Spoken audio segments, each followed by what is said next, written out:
போட்டு இடுப்பு கட்டலாம் வரைச்சிக்க வேண்டாம். இடுப்பு கட்டு போட்டு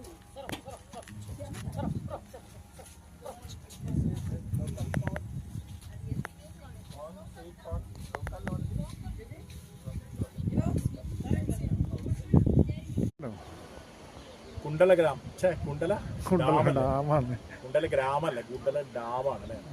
കുണ്ടല ഡാം എന്ന് പറയുന്നത് നമ്മൾ ഒരിക്കലും ഇത്ര പ്രതീക്ഷിക്കാത്ത തരത്തിലുള്ള നല്ലൊരു ഏരിയ ആണ്. അപ്പോൾ ഇവിടേക്ക് വരുമ്പോഴുള്ള ഗുണം എന്താണെന്ന് വെച്ചാൽ ഒരു നല്ല സ്പോട്ട് അപ്പുറത്തുണ്ട് എന്നുള്ളതാണ്. അപ്പോൾ ആ സ്പോട്ടിലേക്ക് പോയി കഴിഞ്ഞാൽ അവിടെ ഇരിക്കാനും മറ്റുള്ള കാര്യങ്ങൾക്കൊക്കെയുള്ള നല്ല അസൽ സൗകര്യങ്ങളുണ്ട് എന്നുള്ളതാണ്. പിന്നെ ജസ്റ്റ് ഇതുകൂടെ കാണിച്ചു, ഈ ഒരു മാർക്കറ്റ് ഏരിയ കാര്യങ്ങൾ ആളുകൾ പർച്ചേസ് ചെയ്യുന്ന അല്ലെങ്കിൽ കുറേ അധികം ഒരു ടൂറിസ്റ്റ് സ്പോട്ടിന് ഇണങ്ങുന്ന തരത്തിലുള്ള നല്ലൊരു ഏരിയ, അത്രയാണ് പറയുന്നത്.